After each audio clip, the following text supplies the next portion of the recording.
One thing that we can learn, or one thing that we can emulate from the Jamaican people, is that never feel too small to achieve anything in this life. With the right set of attitude, or with the right amount of attitude, you can indeed achieve, ladies and gentlemen. Ladies and gentlemen, there is this one Trini man who went in the most remote place in the United States of America. I want to talk a little bit about the brand Jamaica.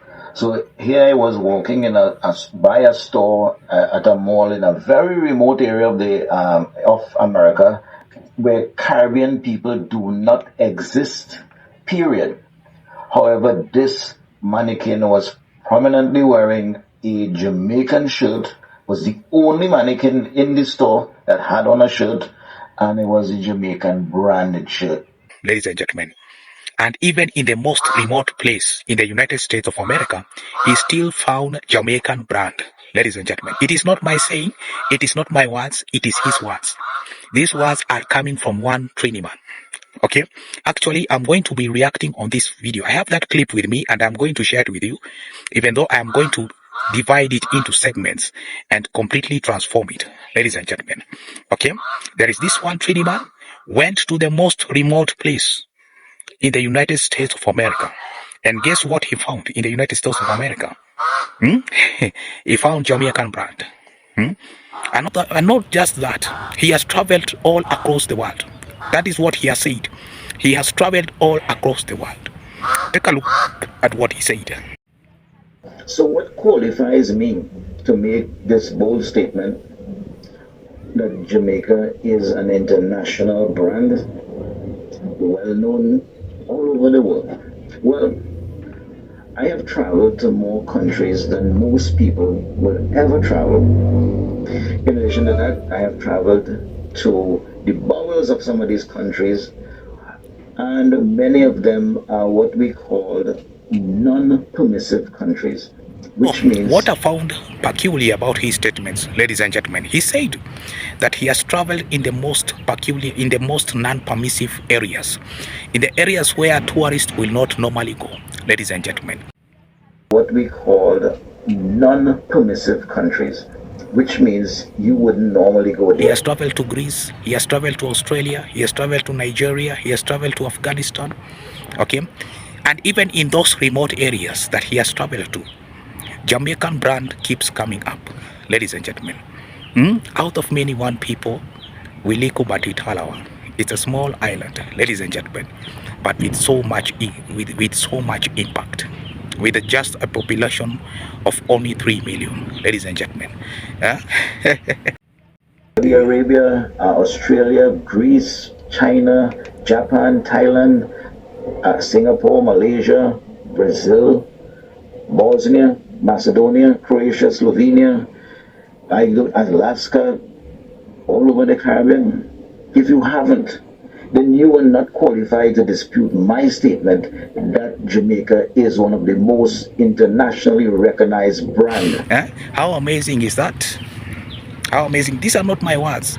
This is a Trini man. This is coming out from a Trini man, ladies and gentlemen. You know, you will say so. You know, you will argue and say, oh, he's a Jamaican. But it's not a Jamaican, you know. It's not a Jamaican, you know. He's a Trini man.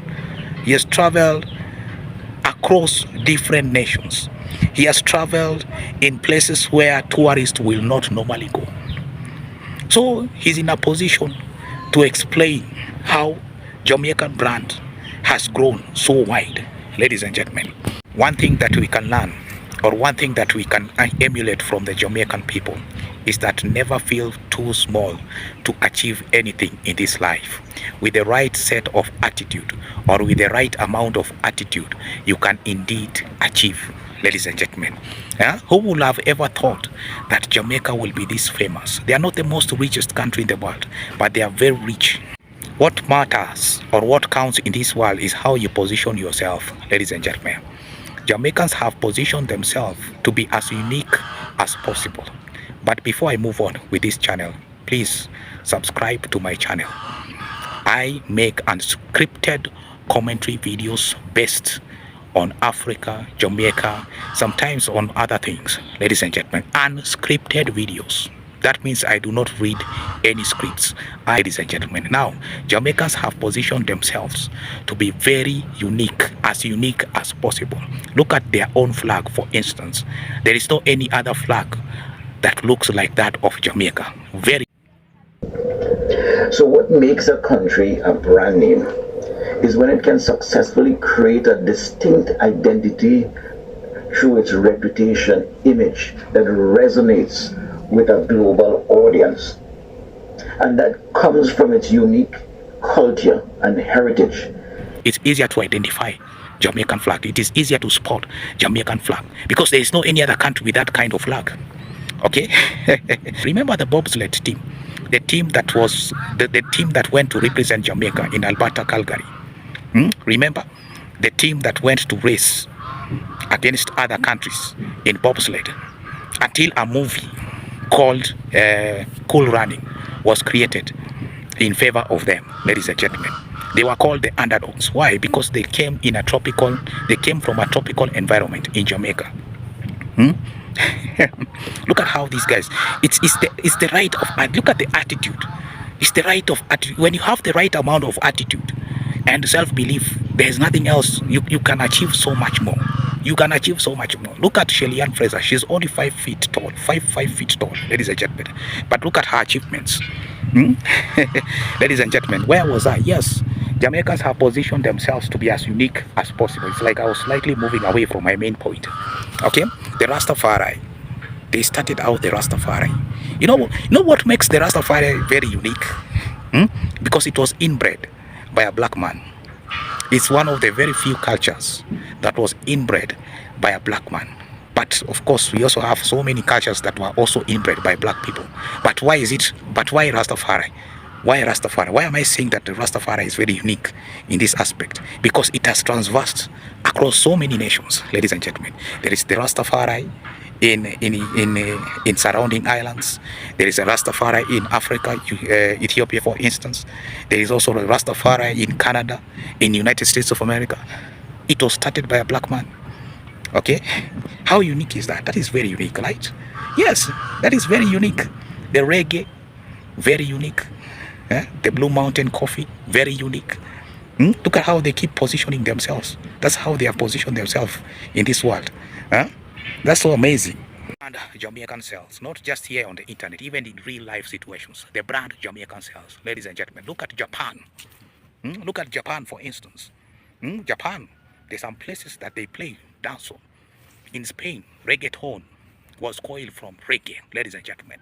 There are places that they have never gone to Jamaica, but they play dancehall, and they get a lot of audience from dancehall, the same dancehall that was started in Jamaica.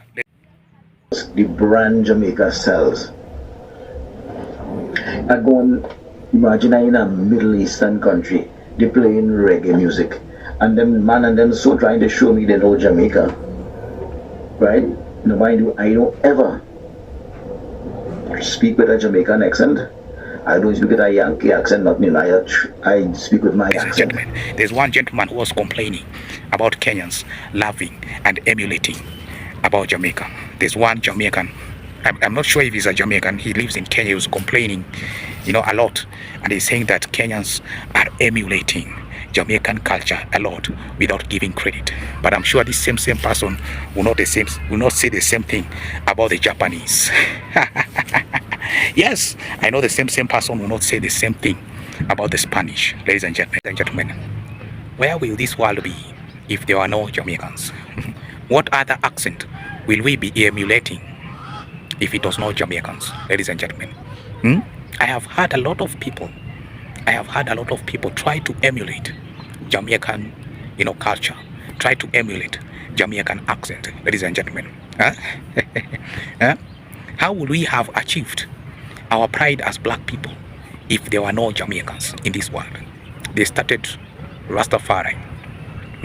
They started Rastafari. Very unique. Is a culture that was inbred by a black man. Not only that, it's also a culture that has transversed across all nations, ladies and gentlemen. It's one of the very few cultures that was started by a black man that has influenced the world in in unimaginable ways, in ways that we cannot even imagine, ladies and gentlemen. A culture that was started by a black man. A black man. That's the point, ladies and gentlemen. Look at their own flag. Look at Jamaican flag. Look at how unique Jamaican flag is. That's why it's easier to identify Jamaican flag. No, you can spot Jamaican flag from 100 meters away and know straight away that's a Jamaican flag, ladies and gentlemen. I love how these people have positioned themselves very well. They have positioned themselves in certain ways that it's easier to identify them, ladies and gentlemen. To represent Jamaica in in bobsledding, remember that team?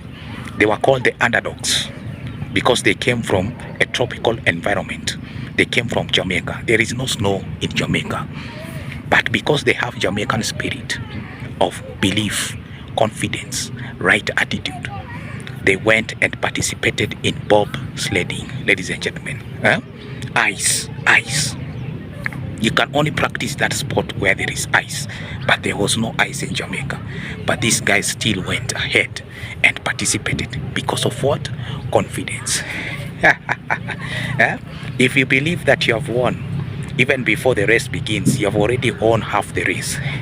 Ladies and gentlemen, that's one thing that you can learn from the Jamaican people. And the brand sells. The brand sells, not only in the internet, but also in real life situations.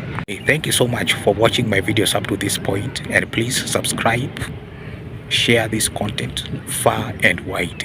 And most importantly, it's okay to emulate Jamaican culture. It's okay to want to speak like Jamaican people, but it's not okay to counterfeit Jamaican food.